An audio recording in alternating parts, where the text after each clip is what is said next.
जय हिंद दोस्तों।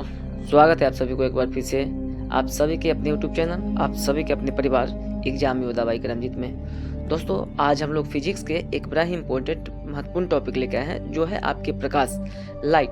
जो ऐसा टॉपिक है जो आपके एग्जाम में एक नहीं 2 से 3 4 नंबर क्वेश्चन पूछ के जाते हैं। तो आइए शुरू करते हैं। सबसे पहले इसकी थ्योरी हम लोग देखेंगे।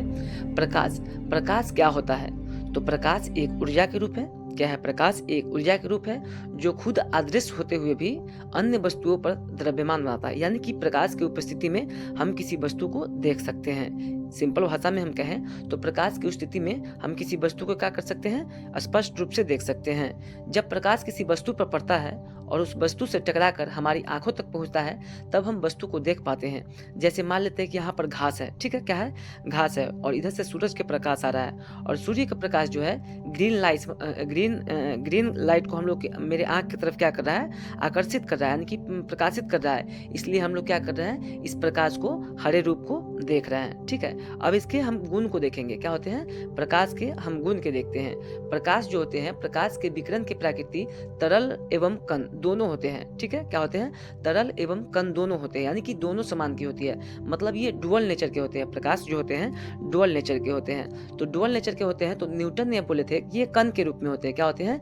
न्यूटन जो बोले थे कि कण के रूप में होते हैं, लेकिन आपके हाइगेंस ने बोले थे कि ये क्या होते हैं? आपके तरंग के रूप में होते हैं। प्रकाश जो होते हैं वो दो तरह के, यानी कि डुअल नेचर के रूप में होते हैं। जो आपके प्रकाश के तरंग सिद्धांत है, जर्मन विद्वान हाइगेंस के अनुसार ये 1678 ईस्वी में बताए थे कि प्रकाश का तरंग जो है वो जो प्रकाश के तरंग के प्रतिपादन किया था, इन्होंने बताया है कि प्रकाश का तरंग एक रूप में चलता है। जो प्रकाश के तरंग है अनुप्रास तरंग है। क्या है? अनुप्रास तरंग है। ये किसने बताए थे? तो ये आपके हाइगेंस ने बताए थे। कब बताए थे? तो इन्होंने अपना थ्योरी दिया था प्रकाश का तरंग सिद्धांत, जो कि आपके 1678 में हुआ था। ये बताए हुए थे कि प्रकाश के तरंग है जो अनुप्रास्त होते हैं। क्या होते हैं? अनुप्रास्त, यानी कि वेव लेंथ के रूप में प्रकाश चलते हैं। क्या चलते हैं? प्रकाश जो होते हैं वेव लेंथ में चलते हैं। हम इसके नोट्स के देखते हैं कि जब किसी माध्यम में कोई तरंग संचलित होता है तो माध्यम के कण कंपन करने लगता है। जैसे मान लेते हैं कि प्रकाश है किसी माध्यम में चलते हैं तो क्या करते हैं? कंपन करते हुए चलते हैं, यानी कि वेव लेंथ के फॉर्म में चलेंगे। ऊपर नीचे करके प्रकाश की गति जो करते हैं, यानी कि प्रकाश की गति जो है माध्यम के कण कंपन करने लगते हैं। कणों के कंपन की दिशा के अनुसार तरंगों को दो प्रकार है। एक है आपका अनुप्रस्थ तरंग और दो है आपका अनुदैर्ध्य तरंग। अनुप्रस्थ तरंग को हम लोग कहते हैं ट्रांसफर वेव, और अनुदैर्ध्य तरंग के कहते हैं हम लोग लॉन्गिट्यूडिनल वेव कहते हैं, ठीक है? लॉन्गिट्यूडिनल वेव कहते हैं। तो ये आप लोग ध्यान रख लीजिएगा, ठीक है? तो प्रकाश के यहाँ पर दो प्रकार की होती है। आपका एक होता है अनुप्रस्थ तरंग और एक होता है अनुदैर्ध्य तरंग। और ये जो है आपके जर्मन विद्वान जो हाइगेंस ने आपके बताया थे 1678 में कि प्रकाश जो होते हैं अपने तरंग के माध्यम में, यानी कि वेव लेंथ के अनुसार चलते हैं। तो अनुप्रस्थ तरंग जो है आपके वेव लेंथ में चलेंगे, ठीक है? अनुप्रस्थ तरंग जो है आपके वेव लेंथ में, यानी कि ऊपर नीचे करके चलेंगे। जबकि अनुदैर्ध्य तरंग जो है लॉन्गिट्यूडिनल वेव है, वो आपके एक सीधी लाइन में चलते हैं। क्या चलते हैं? एक सीधी लाइन में चलते हैं, जिसे हम लोग लॉन्गिट्यूडिनल वेव कहते हैं। वो आपके सीधी लाइनों में चलता है। तो ये आपका प्रकाश के दो तरंग है, जो अनुप्रस्थ तरंग है और आपका अनुदैर्ध्य तरंग है। तो ये आपके हाइगेंस ने बताए थे। चलिए आगे हम लोग देखते हैं प्रकाश के गुण में कि प्रकाश के लिए माध्यम की आवश्यकता नहीं होती है, ठीक है? प्रकाश के लिए क्या होते हैं? माध्यम की आवश्यकता नहीं होती है। जैसे ध्वनि के लिए माध्यम की आवश्यकता होती है, लेकिन प्रकाश के लिए क्या होते हैं कि माध्यम की आवश्यकता नहीं होती है। प्रकाश सीधी रेखा में चलती प्रतीत होता है, क्योंकि प्रकाश का वेवलेंथ तरंगदैर्ध्य बहुत छोटा होता है। यानी कि 1 सेकंड में इतना स्पीड चलता है ना कि हम इसको नहीं देख सकते हैं। क्या कर सकते हैं? हम इसे नहीं देख सकते हैं। तो प्रकाश का तरंगदैर्ध्य जो होता है बहुत छोटा होता है। वेवलेंथ किसी तरंग का कण एक चक्कर पूरा करने में जितनी दूरी तय करता है उसका तरंगदैर्ध्य कहते हैं। यानी कि वेवलेंथ वो होता है कि मतलब कि किसी वस्तु को प्रकाश एक बार में चक्कर काट लेता है, उसी को हम लोग क्या कहते हैं? वेवलेंथ, यानी कि वेवलेंथ अनुदैर्ध्य तरंग कहते हैं। तो ये आप लोग यहाँ से देख लीजिएगा, ठीक है? तो उसके बाद में हम लोग देखते हैं कि प्रकाश के वेग अधिकतम जो होता है वैक्यूम में, यानी कि निर्वात होता है। निर्वात का मतलब होता है ऐसा स्थान जहाँ पर वायु ना हो। क्या हो? जहाँ पर वायु ना हो, ऑक्सीजन की कोई उपस्थिति ही ना हो, उसी को हम लोग क्या कहते हैं? उसको हम लोग कहते हैं निर्वात कहते हैं। प्रकाश के रंगे इसे वेवलेंथ से निर्धारित करते हैं। ठीक है, प्रकाश के रंग को क्या करते हैं, इसके वेवलेंथ से निर्धारित करते हैं। जैसे लाल हो गया, पीला हो गया और आपका ग्रीन हो गया, तो हम लोग इस तरह से आपको निर्धारित करते हैं। आगे देखते हैं कि प्रकाश की चाल, स्पीड ऑफ लाइट। ठीक है, स्पीड ऑफ लाइट। अब मानते हैं कि विभिन्न माध्यमों में प्रकाश की चाल भिन्न भिन्न होती है। सही है, वायु तथा निर्वात में प्रकाश की चाल सर्वाधिक होती है और चाल माध्यम के अपवर्तनांक पर निर्भर करती है। जिस माध्यम का अपवर्तनांक जितना अधिक होता है उसमें प्रकाश की चाल उतना ही कम होता है। मान लेते हैं कि निर्वात में प्रकाश की चाल सबसे अधिक होता है। ठीक है, निर्वात होता है जहाँ पर वायु का कोई जगह ही नहीं है, उसमें प्रकाश के, यहाँ पर डायग्राम में हम आपको दिखा रहे हैं कि जो टॉर्च जो देख रहे हैं निर्वात में कितना स्पीड से चल रहा है, उसके बाद में पानी चल रहा है, उसके बाद में कांच में किस तरह से जा रहा है। तो इसका मतलब, कहने का मतलब हुआ कि जिस माध्यम में ये जो होता है ना, लाइट की स्पीड होता है, वो आपके अपवर्तनांक पर निर्भर करता है। यानी कि अपवर्तनांक का मान अधिक होगा तो प्रकाश की चाल कम होगा। अगर अपवर्तनांक के चाल कम होगा तो क्या होगा, अपवर्तनांक कम होगा तो प्रकाश के लाइट क्या होगा, वो आपका स्पीड होगा। तो ये इसका जो कह सकते हैं, हम लोग कह सकते हैं कि ये इनवर्सली प्रोपोर्शनल में चलता है। तो अपवर्तनांक किसी माध्यम का वह गुण होता है, यह वह संख्या होता है जिसके आधार पर यह पता चलता है कि उस माध्यम में प्रकाश किस वेग से गति करेगा। जैसे निर्वात में आपका प्रकाश का चाल है 3 × 10⁸ मीटर प्रति सेकेंड, पानी में है 2.25 × 10⁸ मीटर प्रति सेकेंड, और यहीं पर आपके कांच में होता है तो 2 × 10⁸ मीटर प्रति सेकेंड होता है। तो इसके यहाँ से साफ साफ पता चल रहा है कि प्रकाश के चाल जो है सबसे ज़्यादा होता है निर्वात में, यानी कि 3 लाख किलोमीटर प्रति घंटा के स्पीड से चलता है। ठीक है, यानी कि 3 लाख किलोमीटर प्रति सेकेंड, 3 लाख किलोमीटर प्रति सेकेंड के 1 सेकेंड में 3 लाख किलोमीटर स्पीड प्रकाश के चाल जाता है। चलिए अब हम लोग आगे कुछ इंपॉर्टेंट फैक्ट को देखते हैं। दोस्तों, सीरीज पसंद आ रहा होगा तो सीरीज को लाइक कीजिएगा, चैनल पे नए हो तो चैनल को सब्सक्राइब भी कीजिएगा। चलिए आगे देखते हैं कि लाइट का किसी सतह से टकराकर उसी माध्यम में वापस लौटना प्रकाश के परावर्तन कहलाता है। ठीक है, जैसे मान लेते हैं कि नीचे एक आईना हम रख दिए, सरफेस रख दिए, कोई चीज़ रख दिए हैं। अब यहाँ से हम एक कोने से क्या करते हैं, लाइट को जलाते हैं और लाइट यहाँ से टकराकर आपतन बिंदु जहाँ से टकराता है उसे, जो लाइट आता है उसे हम लोग आपतित किरण कहते हैं। क्या कहते हैं, लाइट से जो प्रकाश आ रहा है उसे हम लोग आपतित किरण कहते हैं। क्या कहते हैं, आपतित किरण कहते हैं। और जिस पर लाइट यानी कि टकरा रहा है, जिस पर लाइट टकरा रहा है उसे हम लोग आपतन बिंदु कहते हैं। क्या कहते हैं, आपतन बिंदु। और उसी माध्यम से वापस चला गया, उस माध्यम से वापस चला गया, उसको हम लोग परावर्तित किरण कहते हैं। और यहाँ से एक नॉर्मल एंगल बनता है जिसे हम लोग इंसिडेंस एंगल कहते हैं। क्या कहते हैं, आपतन कोण कहते हैं। और जो आपका प्रकाश के प्रवर्तन जो रिफ्लेक्स होकर गया, यानी कि परावर्तित होकर गया, इसको हम लोग रिफ्लेक्शन एंगल यानी कि परावर्तित किरण कहते हैं, परावर्तित कोण कहते हैं। अब परावर्तन के नियम है कि आपतन कोण और परावर्तन कोण के हमेशा बराबर होता है। प्रकाश के परावर्तन के 2 नियम है। पहला नियम है कि आपतन कोण जो होगा वो परावर्तन कोण के हमेशा बराबर होगा, यानी कि जितना इंसिडेंस एंगल होगा इतना ही रिफ्लेक्शन एंगल होगा। और दूसरा है कि आपतित किरण आपतन बिंदु पर अभिलंब और परिवर्तित किरण तीनों जो होगा एक ही तल में होगा, यानी कि आपका आपतित किरण, परावर्तित किरण और आपका जो नॉर्मल जो है, तीनों क्या होगा, यानी कि जो होगा आपतन बिंदु पर ही टकराएगा। क्या होगा, आपतन बिंदु पर ही देखें। इसको हम लोग अच्छे से देखने के लिए देखते हैं कि जब एक प्रकाश किसी मीडियम से दूसरे मीडियम में जाता है तो उसकी दिशा में परिवर्तित हो जाता है। इस घटना को रिफ्लेक्शन ऑफ लाइट कहते हैं। क्या कहते हैं, रिफ्लेक्शन ऑफ लाइट कहते हैं। जैसे मान लेते हैं कि यहाँ पर एक ग्लास है, ठीक है, यहाँ पर एक ग्लास है और यहाँ से हम क्या करते हैं, यहाँ से हम प्रकाश के गुजारते हैं तो यहाँ पर ओ पर आकर के क्या करता है, प्रकाश टकराता है और रिफ्लेक्ट कर जाता है। क्या कर जाता है, रिफ्लेक्ट कर जाता है। इसी को जो ओ से बी की दूरी है, इसी को हम लोग क्या बोलेंगे, रिफ्लेक्शन ऑफ लाइट। क्या बोलेंगे, रिफ्लेक्शन ऑफ लाइट। और इसके बीच में एक कोना बनेगा, एक आभासी बनेगा। ठीक है, चलिए आगे हम लोग देखते हैं कि जब कोई प्रकाश की किरण विरल माध्यम से सघन माध्यम में जैसे हवा से पानी में जाता है तो अभिलंब की ओर मुड़ जाती है। जैसे मान लेते हैं कि हवा से क्या किस में जाता है, पानी में जाता है, तो सघन माध्यम की ओर मुड़ जाता है। क्या हो जाता है, सघन माध्यम की ओर मुड़ जाता है। जैसे मान लेते हैं कि ए जो है, ए से ओ तक जो प्रकाश की चाल आ रहा है और वो मुड़ गया, वही क्या हो गया, वह जो है अभिलंब की ओर झुक गया हुआ है। आगे देखते हैं हम लोग पॉइंट में, जब कोई किरण सघन माध्यम से विरल माध्यम में जैसे पानी से हवा में जाता है, पानी पानी से हवा में जाता है तो अभिलंब से दूर हट जाता है। क्या होता है, मतलब किसी वस्तु से वो क्या हो जाता है, दूर हट जाता है। तो ये था आपके प्रकाश के कुछ गुण। अब हम आगे देखते हैं कि अपवर्तन के कारण होने वाली घटनाएं क्या है। अपवर्तन के कारण होने वाली घटनाएं, जैसे पानी में डूबी हुई पेंसिल टेढ़ी दिखाई देती है। क्या दिखाई देती है, पानी में डूबी हुई पेंसिल टेढ़ी दिखाई, चाहे कॉइन, जो पानी में कॉइन डाले हुआ वो कम पर दिखाई देता है, चाहे तारे को टिमटिमाते हुए दिखाई देता है। ये सब क्या होता है, अपवर्तन के कारण, वायुमंडलीय अपवर्तनांक के कारण होता है। ठीक है, इसी कारण से हम लोग क्या करते हैं, जैसे कि तारे टिमटिमा रहे हैं, चाहे पानी में अगर हम पेंसिल डुबा दिए या डंडा डुबा दिए तो क्या होता है, वो टेढ़ा प्रतीत होता है, क्योंकि जल के अंदर डूबी हुई जो होता है उसको वो क्या होता है, तो वो अपवर्तन के कारण जो होता है टेढ़ा दिखाई देता है। आगे देखते हैं कि जल के अंदर डूबी हुई मछली वास्तविक गहराई से ऊपर उठती हुई दिखाई देती है, क्योंकि जल से भरे बर्तन का तल गहराई से ऊपर उठा हुआ होता है। ठीक है, इसके कारण जो होता है कि जल जो होता है, जल में मछली जो होता है ऊपर की ओर दिखाई देता है। वास्तविक कुछ अलग होता है, लेकिन हम लोग आभासी को देखते हैं। जैसे सूर्यास्त के कुछ समय पहले और सूर्योदय के कुछ समय बाद में क्या दिखाई देता है, सूर्य का कलर लाल दिखाई देता है। क्या दिखाई देता है, सूर्य का कलर लाल दिखाई देता है, या आसमान क्या होता है, लाल दिखाई देता है। ठीक है, तो ये सब किसके कारण होता है, ये सब आपके वायुमंडलीय अपवर्तनांक के कारण होता है। तो बहुत ही इंपॉर्टेंट बात था, बहुत इंपॉर्टेंट फैक्ट है, इसको आप लोग नोट्स डाउन कर लीजिएगा चाहिए तो अपने नोट्स पैड में।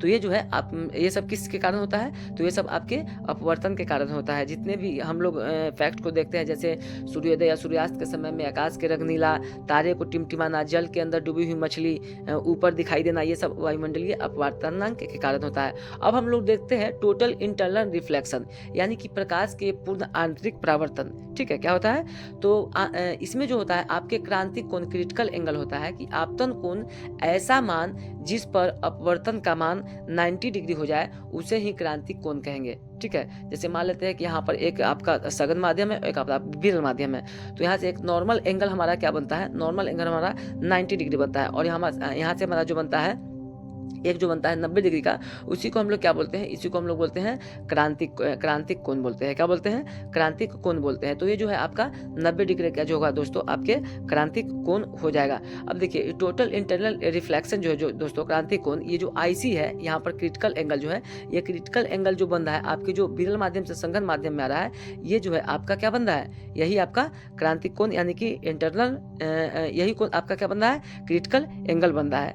आगे देखते हैं हम लोग कि सघन माध्यम से विरल माध्यम में जाती हुई प्रकाश की किरण के आपतन कोण का मान क्रांतिक कोण के मान से अधिक होता है। क्या होता है, क्रांतिक, जैसे आईसी का मान जो होगा ना, आईसी कोण, क्रिटिकल कोण के मान जो होगा वो किससे क्रिटिकल कोण के मान से क्या होगा, अधिक होगा।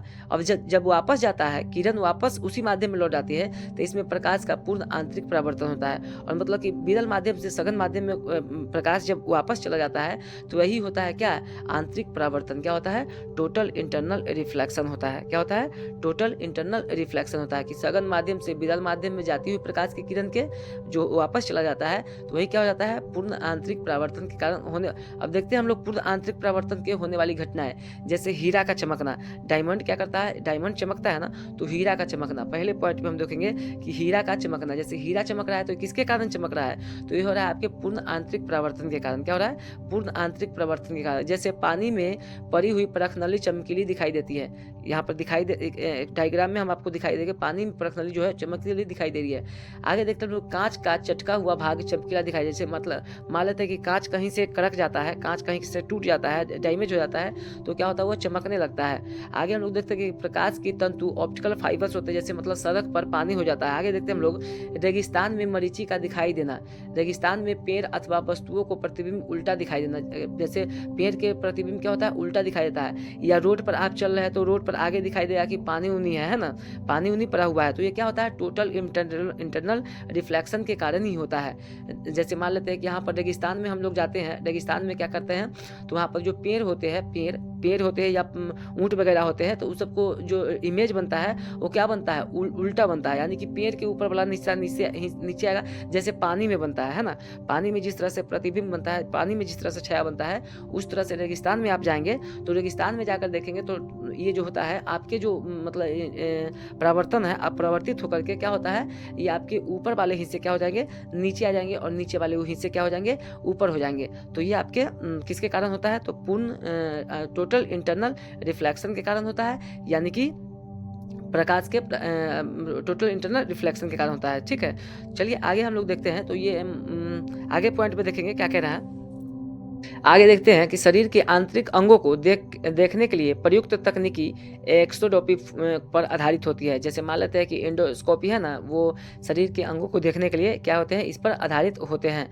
आगे हम लोग देखते हैं कि प्रकाश का वर्ण विक्षेपन, डिस्प्रेशन ऑफ लाइट। क्या करेंगे, डिस्प्रेशन ऑफ लाइट देखेंगे। दोस्तों ये भी आपके लिए काफ़ी इंपॉर्टेंट है, जिसमें श्वेत प्रकाश को अपनी अवयवी रंगों में विभाजित होने की क्रिया को वर्ण विक्षेपन कहते हैं। यानी कि श्वेत प्रकाश जो श्वेत पटल जिसे हम लोग बोलते हैं, जिसे हम लोग प्रिज्म के नाम से जाने जाते हैं, इससे हम लोग आगे डिटेल्स में चर्चा करेंगे। कहते हैं कि प्रकाश के वर्ण विक्षेपन का खोज आइजैक न्यूटन ने की थी। क्या की थी, कौन किए थे, आइजैक न्यूटन ने आपके प्रकाश के वर्ण विक्षेपन की। देखिए दोस्तों, दुनिया में जितने भी कलर है सभी में क्या है, 7 कलर है, 7 कलर से मिलकर बना हुआ है। जैसे सूर्य के प्रकाश में रंगों की संख्या 7 होते हैं, इंद्रधनुषों में रंगों की संख्या 7 होते हैं। ठीक है, तो सभी कलर जो होते हैं पिगमेंट से बना होता है, पिगमेंट से मिलकर क्या होता है, बना होता है।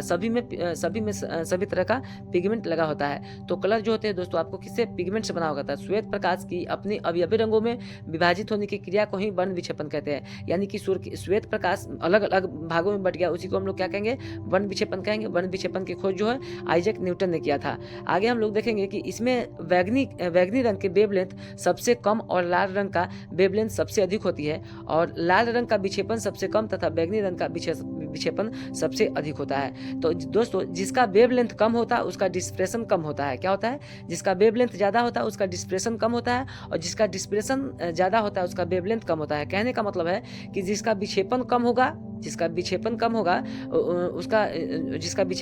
क्या होता है, तो बैगनी रंग का सबसे कम विक्षेपण होता है। क्या होता है, सबसे कम विक्षेपण होता है। तो वेवलेंथ कम होगा तो डिस्पर्शन कम होगा, डिस्पर्शन कम होगा तो आपका वेवलेंथ अधिक होगा। ठीक है, 7 रंगों को याद रखने के लिए आप बैजा नहीं पिलवाल ये आप याद रख सकते हैं, यानी कि वीव गोर ये आप याद रख सकते हैं। प्राथमिक कलर जो है आपका L R और B आप याद रख सकते हैं, RH भी याद रख सकते हैं, यानी कि प्राथमिक कलर है आपका लाल, हरा और नीला।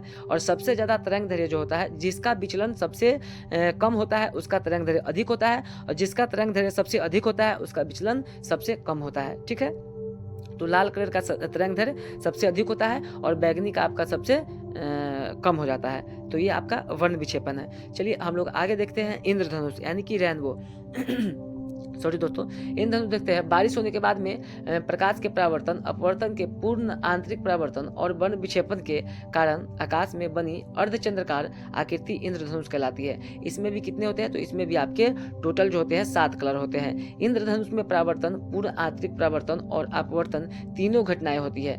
ठीक है, इसमें तीनों घटनाएं होती है। परावर्तन जो भी होता है, पूर्ण आंतरिक परावर्तन भी होता है, और मतलब आपके अपवर्तन भी होता है। परावर्तन और अपवर्तन यानी कि तीनों होता है। जैसे दोपहर 12 बजे इंद्रधनुष नहीं दिखाई देता है और सदैव सूर्य के विपरीत दिशा में दिखाई देता है। जैसे कि सूर्य अगर पूरब में होगा उस समय आपके पश्चिम में इंद्रधनुष दिखाई देगा, अगर यदि पश्चिम में है तो आपके सूर्य जो है आपके पूर्व में दिखाई जाएगा। यानी कि प्राथमिक इंद्रधनुष जो होते हैं 2 तरह के होते हैं, एक होते हैं प्राथमिक इंद्रधनुष, एक होते हैं आपके द्वितीय इंद्रधनुष।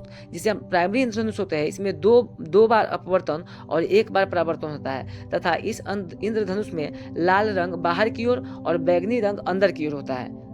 जो आपका प्राइमरी इंद्रधनुष होता है उसमें 2 बार अपवर्तन और 1 बार परावर्तन होता है, तथा इस इंद्रधनुष में लाल रंग बाहर की ओर और बैगनी रंग, जो देख रहे हैं आप डायग्राम में देख रहे हैं कि लाल रंग बाहर की ओर होता है और बैगनी रंग अंदर की होता है। किस में होता है, आपके प्राइमरी रेनबो में होता है। किस में होता है, प्राइमरी रेनबो में होता है। ये 2 बार अपवर्तन होता है। इसमें कितने बार होता है, 2 बार अपवर्तन होता है।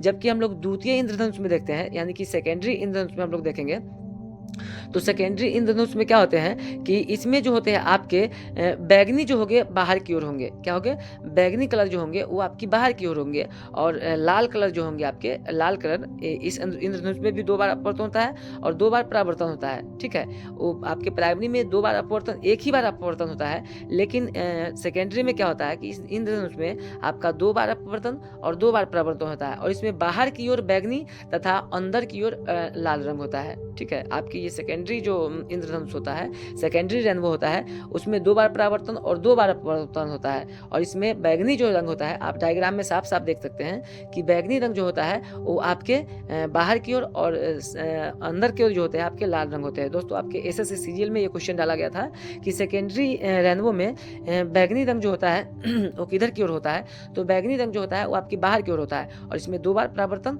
और 2 बार अपवर्तन होता है, जबकि प्राइमरी में आपका क्या होता है, 1 बार अपवर्तन और 1 बार परावर्तन होता है।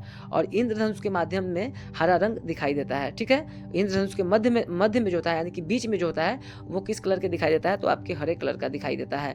चलिए आगे हम लोग देखते हैं स्कैटरिंग ऑफ लाइट, यानी कि प्रकाश का प्रकीर्णन। क्या होता है प्रकाश के प्रकीर्णन, तो हम लोग थ्योरी के माध्यम से देखते हैं कि जब प्रकाश धूल कणों के कारण सभी दिशाओं में फैल जाता है, इस घटना को प्रकाश के प्रकीर्णन कहते हैं। यानी कि प्रकाश जो है वायुमंडल में चारों तरफ फैल गया, जैसे सनलाइट है, तो धूल कण के कारण क्या हुआ है, चारों दिशाओं में फैल गया है। क्या हुआ है, चारों दिशाओं में फैल गया है। इसी को हम लोग बोलते हैं स्कैटरिंग ऑफ लाइट, यानी कि प्रकाश के प्रकीर्णन। क्या बोलेंगे, प्रकाश के प्रकीर्णन बोलेंगे। इसमें हम लोग देखेंगे कि प्रकाश के प्रकीर्णन के उदाहरण है जैसे आकाश का रंग नीला दिखाई देना। क्या है, आकाश के रंग नीला दिखाई देना। सूर्य के उगते और डूबते समय आकाश के रंग लाल दिखाई देना, जैसे समुद्र का पानी नीला दिखाई देना। तो ये सब क्या है, ये सब प्रकाश के आपका प्रकीर्णन है।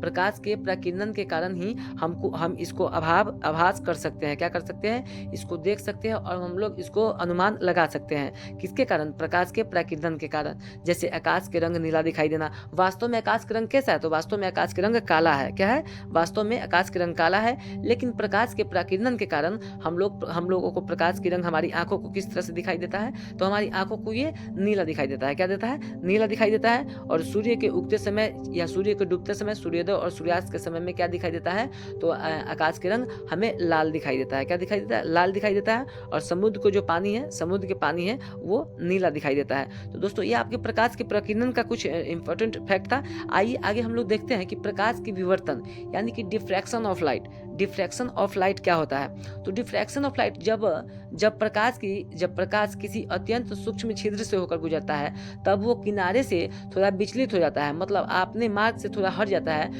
इसे ही क्या कहते हैं, प्रकाश की विवर्तन कहते हैं। जैसे मान लेते हैं कि एक, हम यहाँ पर डायग्राम के माध्यम से आपको समझाने की कोशिश कर रहे हैं। यहाँ पर एक लकड़ी या कांच हम ले लेते हैं, तो कांच में हम क्या करते हैं, छेद कर देते हैं। क्या करते हैं, छेद कर देते हैं, और वहाँ से हम मोबाइल के फ्लैश जलाते हैं या टॉर्च जलाते हैं, तो वहाँ से हम देखेंगे कि प्रकाश जो होता है थोड़ा सा क्या होता है, कट जाता है। क्या होता है, थोड़ा सा हट जाता है, और इसे ही हट जाता है, और इसे ही हम क्या कहते हैं, प्रकाश के विवर्तन कहते हैं। प्रकाश के विवर्तन अवरोध को आकार पर निर्भर करता है। आकार जितना छोटा होगा, विवर्तन उतना ही अधिक होगा, यानी कि जितना छोटा छेद होगा उतना ही क्या होगा, उसका विवर्तन अधिक होगा। आगे हम लोग देखेंगे कि प्रकाश का व्यक्तिकरण, यानी कि इंटरफेस ऑफ लाइट। क्या होता है, इंटरफेस ऑफ लाइट। हम लोग देखते हैं इंटरफेस ऑफ लाइट क्या होता है।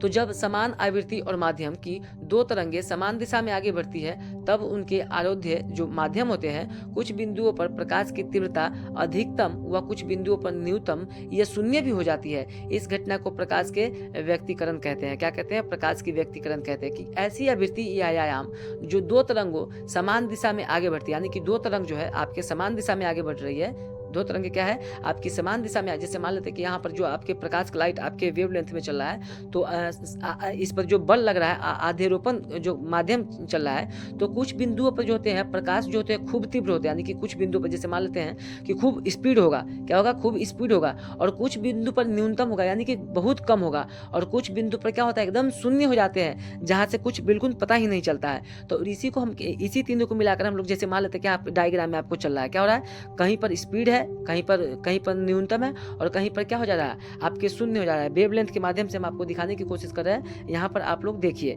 तो क्या हो रहा है, कहीं पर खूब तेज है, कहीं पर न्यूनतम है, और कहीं पर आपके शून्य है। तो इसे हम लोग क्या कहेंगे, प्रकाश का व्यक्तिकरण कहते हैं। क्या कहते हैं, आपको प्रकाश के व्यक्तिकरण कहते हैं।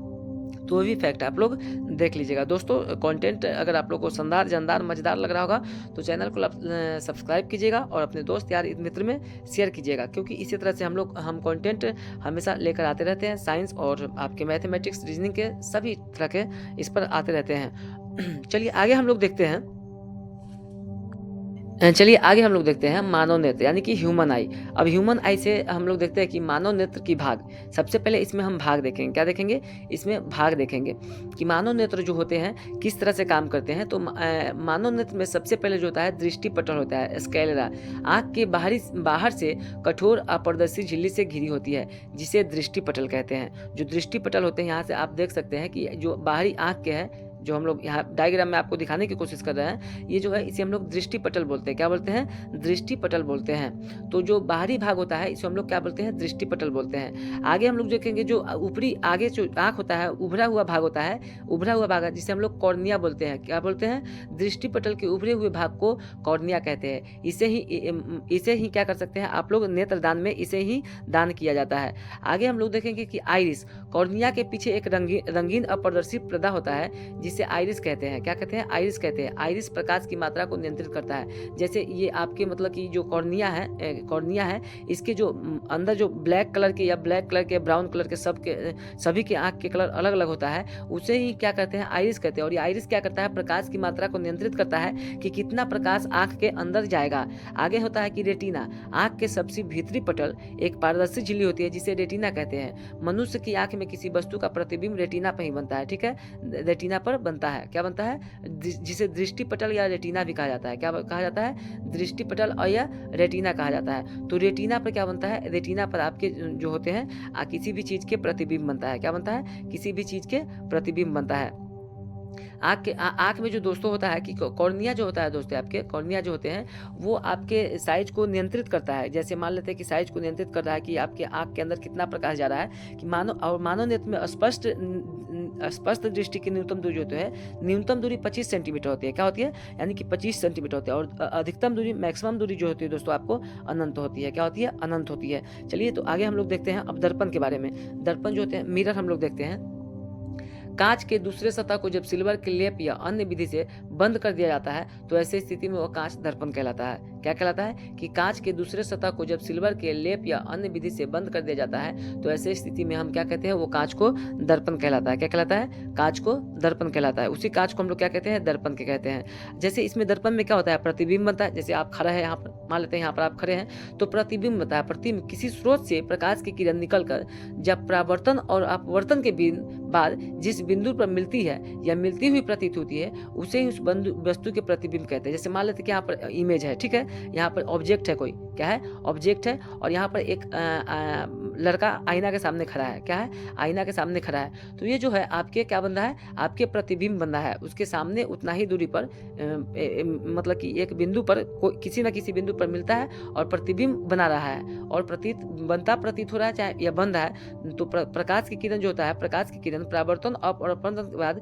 जिस बिंदु से आती हुई प्रतीत होती है उसे आभासी बिंदु कहते हैं। और आभासी प्रतिबिंब सदैव जो होता है आपके सीधा बनता है। जो पहले नंबर डायग्राम में है ये सीधा प्रतिबिंब है और ये आभासी प्रतिबिंब है। क्या है, आभासी प्रतिबिंब हमेशा क्या होता है, सीधा बनता है। क्या बनता है, सीधा बनता है आभासी प्रतिबिंब।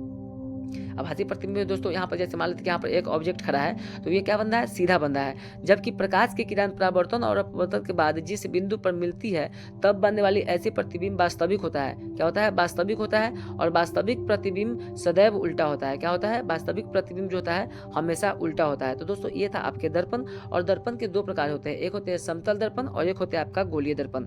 दर्पण कितने प्रकार के होते हैं, दर्पण आपके दो प्रकार के होते हैं, एक समतल दर्पण और दूसरा आपका गोलीय दर्पण होता है। चलिए हम लोग देखते हैं समतल दर्पण, प्लेन मिरर किसे कहते हैं। अब प्लेन मिरर जो होता है दैनिक जीवन में जिस दर्पण का उपयोग हम करते हैं वह समतल दर्पण होता है। जो जैसे मान लेते हैं कि दैनिक जीवन में जिसे हम उपयोग कर रहे हैं वो समतल दर्पण है। जैसे मान लेते हैं कि आप लोग आईना के उपयोग करते हैं वो क्या है, समतल दर्पण है। समतल दर्पण का प्रतिबिंब सदैव आभासी और सीधा बनता है। क्या बनता है, आभासी प्रतिबिंब जो है हमेशा आभासी और सीधा बनता है। जो हम लोग का प्रतिबिंब बनता है क्या बनता है, आभासी बनता है और हमेशा क्या बनेगा, सीधा बनेगा। क्योंकि हम लोग सीधा मतलब कि जैसे ऊपर सिर है तो ऊपर ही सिर बनेगा, नीचे पैर है तो नीचे ही सिर बनेगा। यानी कि ऑब्जेक्ट 2 मीटर पर है तो 2 मीटर पर ही प्रतिबिंब बनेगा। क्या बनेगा, 2 मीटर पर है तो 2 ही मीटर पर बनेगा।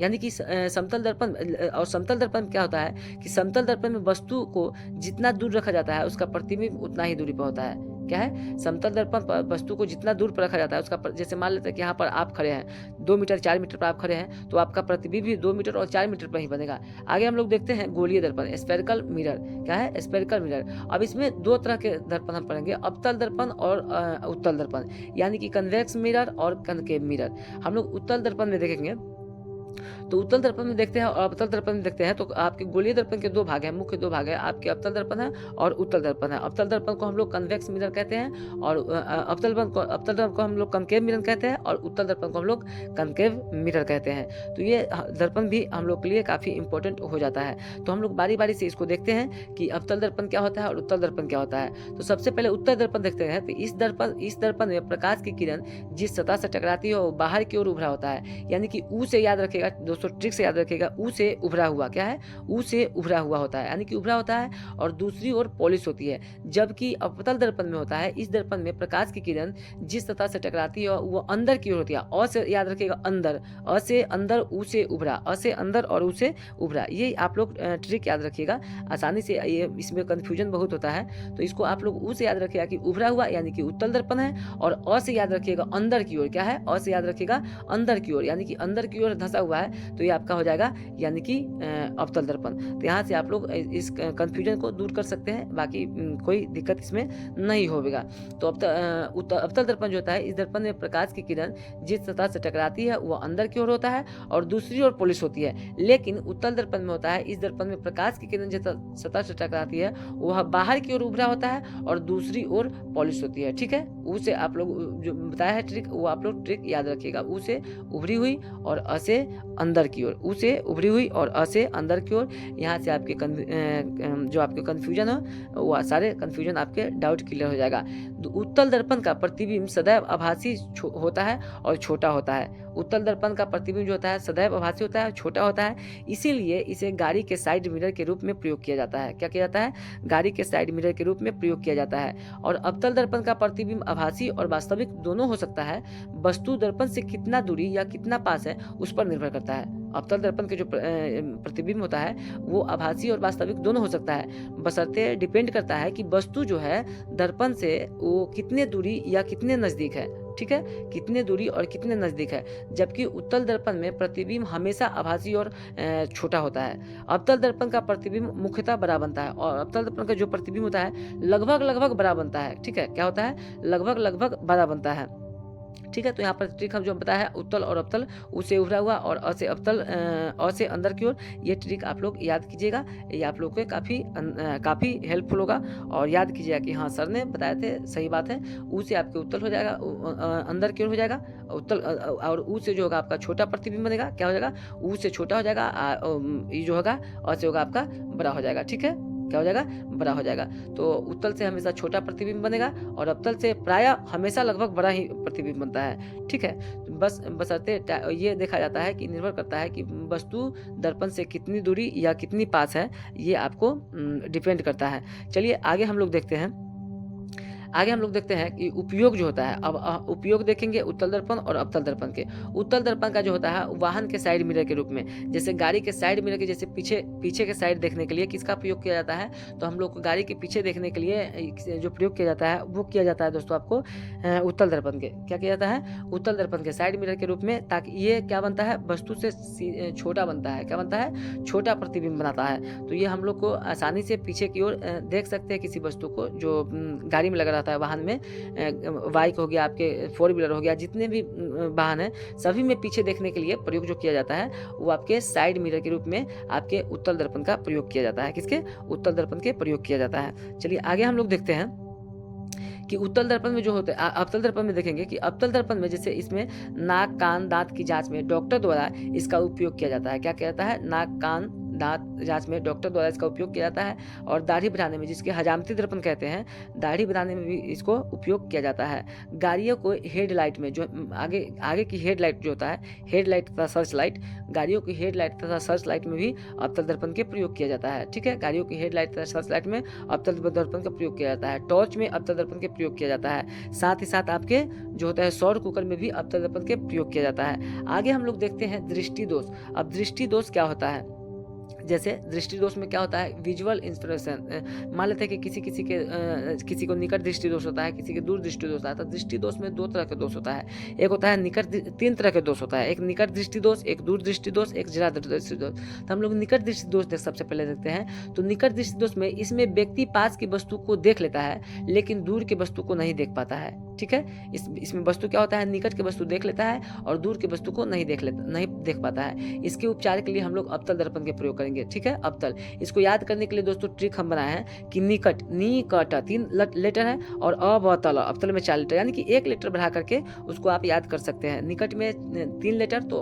उपचार में 4, यानी कि अवतल में 4 लेटर, और दूर में इसमें व्यक्ति दूर की वस्तु को देख लेता है परंतु पास की वस्तु को स्पष्ट रूप से नहीं देख पाता है। इसके उपचार के लिए उत्तल लेंस उपयोग किया जाता है। क्या किया जाता है, उपचार के लिए उत्तल लेंस उपयोग किया जाता है। ट्रिक है आपके नी कट, क्या है, नी कट, इसमें 3 है, इसमें 3 है तो मतलब कि 3 होगा तो अवतल वाला होगा और 2 होगा तो 3 वाला होगा, यानी कि दूर दृष्टि में क्या होगा, उत्तल दर्पण का प्रयोग किया जाएगा। ठीक है, दूर में कितना है, दूर में 2 शब्द है और दूर में 2 शब्द है तो 1 शब्द बढ़ाकर यानी कि उत्तल, और निकट में कितने हैं, निकट में 3 शब्द है तो 1 शब्द बढ़ाकर यानी कि अवतल। क्या, ठीक है, तो 1 शब्द बढ़ा करके 4 यानी कि अवतल। तो ये आपके यहाँ से आप लोग को कंफ्यूजन नहीं रहेगा क्योंकि कंफ्यूजन बड़ा ही रहता है। तो निकट दृष्टि दोष और दूर दृष्टि दोष में कंफ्यूजन नहीं होगा। निकट दृष्टि दोष में होता है इसमें व्यक्ति पास की वस्तु को नहीं देखता है, इसमें वस्तु, और दूर दृष्टि में दोष में होता है कि इसमें वस्तु जो है दूर के वस्तु को देख लेता है परंतु पास की वस्तु को स्पष्ट रूप से नहीं देख पाता है। ठीक है, तो दोस्तों ये आपके इंपॉर्टेंट फैक्ट था। मिलते हैं अगले वीडियो में, तब तक के लिए जय हिंद। चैनल पर नए हो तो चैनल को सब्सक्राइब कर लीजिएगा। तब तक के लिए जय हिंद, वंदे मातरम।